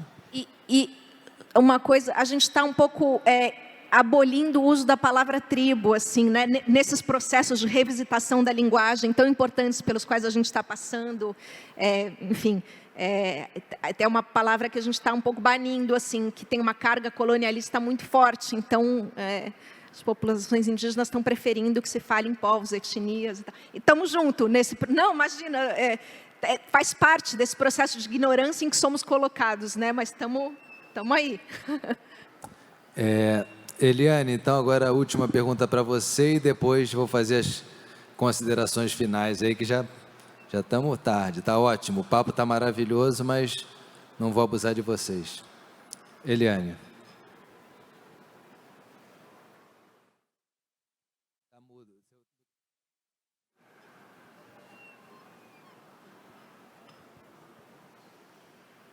Não estamos te ouvindo, acho que teu microfone está mudo, é dela, né, ou é aqui da nossa sala? Olha, eu que esqueci de ligar o microfone. Não, eu queria só fazer rapidinho, dizer também, né, reforçando o que a Rita e o Ivan disseram, né, que o projeto para os indígenas, para os povos indígenas no Brasil, sempre foi de extermínio e assimilação. Então, a gente pensar... E aí a gente vê a imensa de resistência que os povos originários nos dão, porque entre os séculos 16 e 17, mais de 90% dos indígenas foram exterminados, em parte pelos vírus e bactérias carregados nos corpos dos invasores europeus, dos colonizadores. E tem uma história bem rapidinha, que é né, quando o Lévi-Strauss estava vindo, antes de vir para o Brasil, ele teve um jantar em Paris com o embaixador do Brasil em Paris, isso nos anos 30 do século passado, e ele perguntou ao embaixador brasileiro sobre os indígenas. O embaixador diz, olha, tu vai encontrar... Eu estou dizendo com as minhas palavras, não tem essa história com as palavras literais, mas ele diz mais ou menos assim, olha, tu vai descobrir, tu vai encontrar coisas incríveis no Brasil, mas infelizmente não tem mais. Eles já achavam que tinham conseguido, né, as elites exterminarem os povos indígenas, e bom, o que o Lévi-Strauss encontrou e o que ele fez com isso, nós todos conhecemos, né? Então, esse processo de extermínio é constante. A Covid-19, o Bolsonaro usou como uma arma biológica para abrir as terras indígenas para exploração, que é o seu grande projeto. E com todos esses 500 anos de extermínio, como a Rita e o André falaram, os povos indígenas estão crescendo, né? Especialmente desde a Constituição de 88. Mas vou responder a pergunta. Bom, essa ideia de que essa ideia de opção entre desenvolvimento e natureza, como se essa opção fosse uma verdade e uma verdade luta, ela faz parte dessa mesma ideologia, esse pensamento que nos trouxe até a emergência climática. Foi exatamente essa oposição entre o que se chama, né, o que uma parte da população chama de desenvolvimento, especialmente essa entidade mística do mercado, e a natureza. Né? Isso nos trouxe até aqui. e o até aqui é o risco da nossa própria. Então, por aí não tem nenhuma alternativa, não tem nenhuma saída. Né? Os agricultores que plantam comida, né, não soja para exportação de proteína animal, os agricultores agroecológicos que plantam comida respeitando a natureza, mesmo na Amazônia, eles sabem disso. Porque assim, quando tu coloca, né, que uma parte da planta precisa de estrada, não vai adiantar ter estrada se não tiver chuva. Né? Pode ter mesmo para as plantações de soja, se não tiver chuva, não vai adiantar. Não é uma questão mais de se a gente quer uma coisa, a gente quer outra. Desse jeito, não deu. Não deu e nós estamos em risco. A gente precisa saber assim, já não deu. Então não vai ter nada desse chamado envolvimento sem a Amazônia sendo Amazônia, ele não vai ser possível. Aqui a floresta, né, para ter uma ideia, o Antônio Nobre, cientista da Terra, sempre fala nisso, né, os rios voadores, essa ideia maravilhosa que é real, né, a Amazônia, um rio, todos os dias, pela transpiração, um rio maior do que a Amazônia sobre nossas cabeças. Esses rios voadores que voam sobre as nossas cabeças, eles são responsáveis por grande parte das chuvas no Brasil e parte da América do Sul. Né? Tá tudo conectado. Então, destruindo a Amazônia, a gente não vai dar. Assim, esse é um país, por exemplo, em que, nesse momento aqui, onde eu vivo, Altamira, tem a hidrelétrica de Belo Monte, que é uma hidrelétrica que gerou um processo de destruição que só está começando, né? Os impactos não param de se fazer sentir. Essa energia, essa alternativa de energia com hidrelétrica no Amazonas, ela só provoca destruição. A gente tem um país com tanto sol, né? Se alguém viaja no país que não tem muito menos sol que nós, a gente vê as casas todas com placas solares.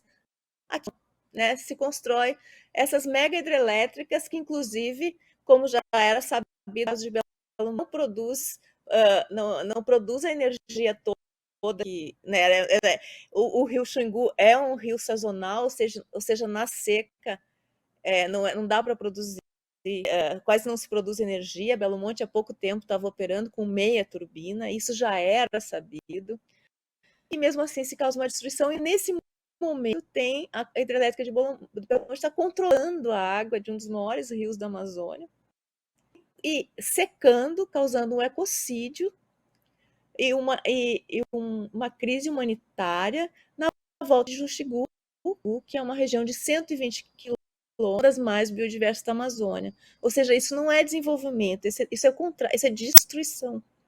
Então, esse desenvolvimento que se como oposição e que faz esse truque de dizer, mas, né, nós precisamos que a maioria das pessoas está por conta desse desenvolvimento, né? Inclusive as famílias de todos que estão assistindo aqui.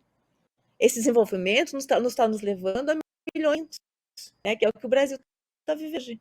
Né? Esse desenvolvimento não produziu, né, nenhuma possibilidade de uma vida para a maioria das pessoas. Então a gente precisa entender que não é né? Porque é isso. Não adianta ter estrada se é chuva e não vai ter chuva, né? A gente vai ter que nos transformar num outro tipo de gente. A gente vai ter que mudar radicalmente o nosso modo de viver. Se a gente quiser viver, né? Porque o planeta vai viver e várias espécies vão viver muito bem sem nós, né? O está nesse planeta há muito pouco tempo. Assim, qualquer um de vocês que está assistindo, que não dá, né? Basta tu ser dono de casa, né? Não tem crescimento infinito com recursos finitos, né? Não tem, não é possível, né? E tirando, né? Isso assim, qualquer pessoa que lida com a sua casa sabe disso, não é possível. A outra ideia, é bom a gente pensar que a gente está pensando, né? O que a gente está se referindo é quando a gente pensa que tecnologia e ciência é uma coisa dada por branco, é uma dada por essa parte do mundo em que a gente vive, né? Não, né? Os povos originários, assim como povos não humanos, como as plantas que a Mônica tão bem, eles têm muita tecnologia, eles têm muita ciência para viver e para se manter vivo, né? Os povos originários falam da emergência climática, muitos cientistas, eles só não foram escutados, né? Eles não chamam de ciência, né? Assim, não, assim como não se chamam de ecologistas, como o André estava falando, eles não chamam de tecnologia, eles têm outros nomes, né? Mas tem todo um manejo da floresta, eles plantaram parte da Amazônia, né? Então, a gente está falando de pessoas humanas e não humanas, cimentos complexos e muito antigos. Então, aqui, né, na Amazônia, esse Amazarte está ligado com uma ideia que também é uma ideia do bem viver, que é envolvimento e não desenvolvimento, né? Pegando essa partícula do des e pensando ela como assim, assim, é que tu se desenvolve, né? Tu não está mais envolvido com o teu planeta, tu não está mais envolvido com o mundo que tu está vivendo, não está mais envolvido com todos os outros. A gente vê o desenvolvimento como isso, né? Tu deixa de se envolver, né? Tu deixa de ser comunidade, tu deixa de ser coletivo, né? Tu não se envolve mais. Isso é desenvolvimento, nessa ideia de amazonização. E a gente acredita no envolvimento, né? No envolvimento com tudo aquilo que é vivo.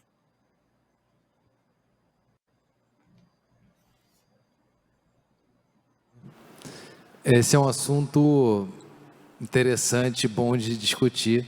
Tem muita coisa para falar, mas eu concordo totalmente. Acho que a Eliane botou muito bem aí o que está acontecendo, ainda mais quem está direto lá do front, morando em Altamira, que não é fácil não. Altamira é uma cidade complexa.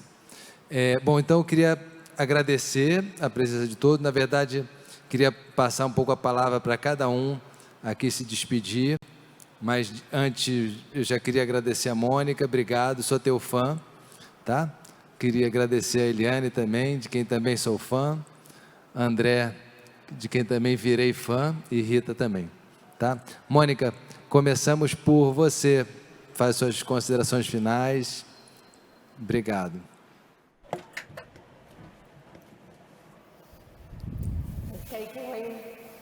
Deixa eu tirar a jaqueta, para que não tenha mais ruídos. E muito obrigada por me receberem. Eu adorei ouvir as falas que foram compartilhadas. Acho que um pensamento que vem à mente, e eu não quero desrespeitar o que foi dito, mas uma coisa que veio à minha mente, que remete ao início, a partir da fala do Baniwa e da Eliane no final, é que com relação ao que o André falando sobre a comida que era recebida como boas-vindas ao inimigo, e talvez assim o inimigo deixe de ser o inimigo. E aí eu estava ouvindo a Eliane falando que, obviamente, a realidade, nesse momento particular, nesse espaço particularmente, é que o inimigo, o qual é aparente, ele é uma minoria que é bastante barulhenta e danosa. Ao invés de focar na polarização do problema, a nós e a eles, aqueles que querem o bem-estar com a natureza e aqueles que a destroem, aqueles atentos às vidas humanas e não humanas, e aqueles que não se importam. Então, ao invés de focar tanto nessa polaridade, como a Eliane também disse, não existe saída, porque pode haver dois lados, porém ainda estamos presos nessa polaridade. Há alguma forma de oferecer nosso alimento e oferecer nossas boas-vindas ao inimigo? Porque talvez essa seja a saída. Perceber que se estamos mesmo falando que tudo está interconectado e que todos são bem-vindos, talvez essa minoria seja uma parte da humanidade e também seja parte de mim. Talvez essa seja uma parte minha que eu não conheça ou compreenda, que esteja tão perdida, tão desalinhada de mim. Então talvez seja também minha responsabilidade, pois eu posso ver isso. Eu posso talvez ser a pessoa que pode oferecer o meu alimento e oferecer minhas boas-vindas, de modo que posso assegurar o bem-estar, uma vez que este é para todos, a todos os seres, os humanos e não humanos. Enquanto que com a polaridade não há bem-estar para ninguém. Mais uma vez, muito obrigado a todos por me receberem. Foi incrível ouvir o que foi compartilhado. Estou muito grata por isso. Eliane, por favor. Então, eu queria dizer que eu acho que a gente tem vivido num mundo que a gente é capaz de imaginar, e a indústria de entretenimento está fazendo isso, né, com séries, filmes, livros. A gente é muito capaz, muito competente em imaginar finais de mundo. Algo que a gente nem precisa fazer mais, né? Basta ir abrindo a janela em alguns lugares. Mas a gente precisa ser capaz de imaginar o fim do capitalismo, né? E a gente tem falado muito, né? Tem um movimento, inclusive, chamado Liberte Futuro, da qual eu participo, em libertar, em usar a imaginação como instrumento político, né? Ser capaz de tirar o futuro que nos foi sequestrado e ser capaz de imaginar como a gente quer viver. Não como algo fofo, mas como instrumento de ação política no presente, né? Então, essa proposta de imaginar o fim do capitalismo, essa ideia de que a gente precisa se tornar uma outra linguagem, né? A linguagem não nem como uma roupa que a gente veste, nem mesmo como a pele, mas com a forma que a gente se encarna no nosso próprio corpo, né? Misturado a todos os outros corpos. Então, acho que a gente precisa nos tornar outra gente, nos tornando outra linguagem. E aí, respondendo assim diretamente a Mônica, eu não sei se que ela se coloca essa questão da polaridade. Eu estou falando em grandes corporações transnacionais que estão destruindo o nosso planeta. E as pessoas, porque são pessoas que estão lucrando com a destruição. E eu quero dizer que onde eu vivo, no chão da floresta, não dá tempo de convidar o inimigo a comer, porque ele é um tiro. Né? Os defensores da floresta, os defensores da natureza, os defensores de um outro jeito de estar nesse planeta, as pessoas que estão lutando em todos nós, elas estão na linha de tiro. Muitas estão morrendo. Esse é um momento extremamente crucial aqui na Amazônia, em que todos os anos, nos últimos anos, as pessoas, quando chega perto do Natal e do Ano Novo, enquanto a ideia é que as pessoas vão se encontrar com as suas famílias, vão rever aqueles que não viam há muito tempo, para passar as festas juntos. As pessoas que defendem a floresta, esse é o momento de fugir. E algumas delas têm que passar o Natal e o Ano Novo trancadas no quarto de hotel, de um hotel barato, numa cidade desconhecida, sozinhas, porque esse é um momento em que as poucas instituições que ainda funcionam e as grandes organizações socioambientais entram em recesso e entram em férias coletivas, então o risco de não virar o ano vivo é muito grande. Nesse ano foi ainda pior, que a maioria dessas pessoas quase não pôde ficar nas suas comunidades, porque elas, o risco de morte, o risco de serem mortas aumentou muito nesse ano, né? E o processo de destruição está cada vez mais acelerado. E tudo indica, né, que nesse ano que vai virar, nós viraremos para um ano muito pior, porque é um ano de eleição e não há garantia de que o Bolsonaro vá se reeleger, e ele tem que correr para terminar, concluir o seu projeto de abrir, né, de colocar as terras públicas da Amazônia no estoque de terras privadas, tirar as terras que pertencem a todos nós e colocar no estoque de terras comercializáveis para ir parar na mão de seus amigos. Né? Esse é o grande projeto de Bolsonaro aqui na Amazônia. Então, essas pessoas estão em muito mais risco. Essas pessoas que hoje estão em risco de morte, né, que não têm como oferecer comida para o seu inimigo, elas lutam em nome de todos nós. Elas lutam sozinhas, com suas pequenas comunidades, e elas morrem em nome de todos nós.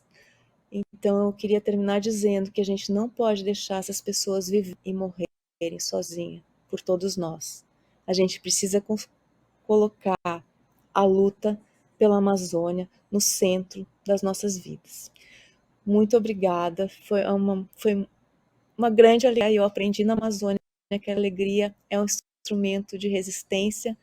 Aqui a gente ri, nem que seja por desaforo, e foi maravilhoso estar com essas pessoas tão incríveis. Muito obrigada, Estevam, muito obrigada, Rita, por pelo teu livro incrível, pela tua leitura tão generosa que tu fez do meu livro, ao André Baniwa, com quem eu acabo de aprender tanto, vou ler o livro realmente. Mônica, estou muito curiosa com o teu livro, também vou ler. Muito obrigada a todos que nos escutaram, que deram tempo, né? Tempo que não é dinheiro, como Antônio Cândido nos dizia, né? A tessitura das nossas vidas, que nos deram tempo para nos escutar. Muito obrigada.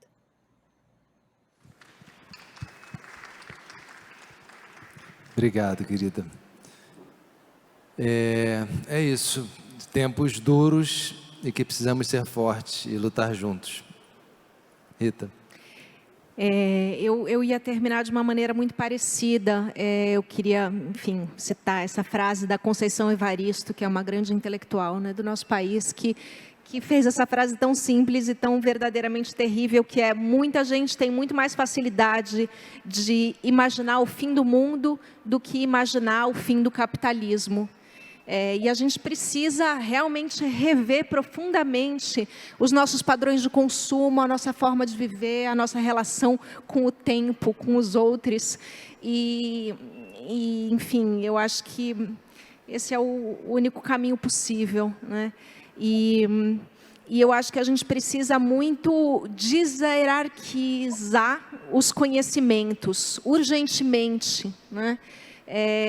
Me fez pensar no trabalho da Mônica, né? Tem uma passagem ali do livro também que ela começa a imaginar como é que os indígenas ali, dos quais ela está rodeado, descobriram que precisava cozinhar tantas horas a mandioca brava para não morrerem envenenados.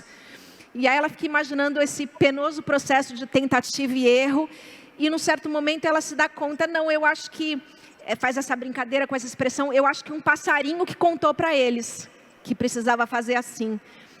Mas é uma brincadeira baseada em observação, porque faz muito mais sentido com a lógica dos povos indígenas que um passarinho tenha literalmente contado para eles que era assim que se fazia para tirar o veneno da mandioca brava.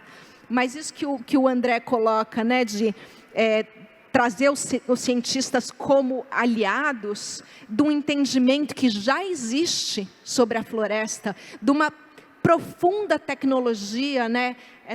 Isso que a gente estava falando também da terra preta, tem também além dos arqueólogos, os arqueobotânicos que foram pesquisando toda essa plantação da floresta amazônica, a domesticação das espécies, descobriram que tinha ali complexas e pacientes obras de engenharia hidráulica no curso dos rios, por essas populações, por esses seres, para alimentar essas populações que eram muito mais volumosas.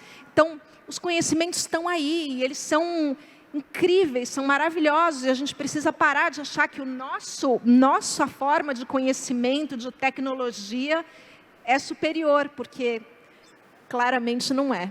Obrigada, muito obrigada. Foi um prazer muito grande para mim estar aqui com vocês nessa noite.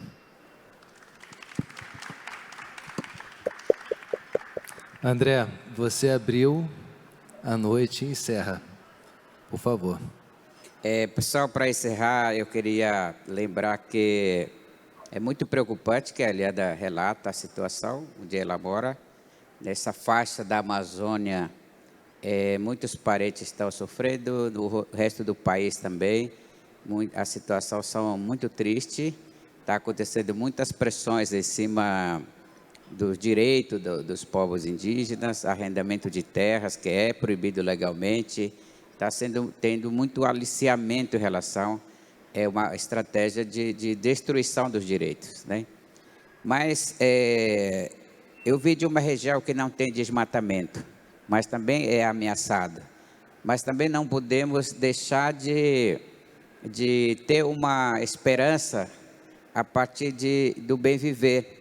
E a gente precisa amortecer esse espírito maligno que está nas pessoas, esse espírito maligno que busca destruir, e essas pessoas não estão bem com a vida, eles não têm bem viver. Então, eles são movidos por coisas erradas do nosso ponto de vista, que busca o bem viver, né? Eu tenho muita esperança de que a gente possa fortalecer a nossa alma, nosso espírito, para a gente continuar lutando contra essas coisas, negacionismo que está acontecendo, e vencer essa etapa ruim que está acontecendo no nosso país, né? Então, com essa mensagem é que eu queria terminar a minha fala, e que a gente possa levar cada vez mais o bem viver, o conceito do bem viver para todas as pessoas.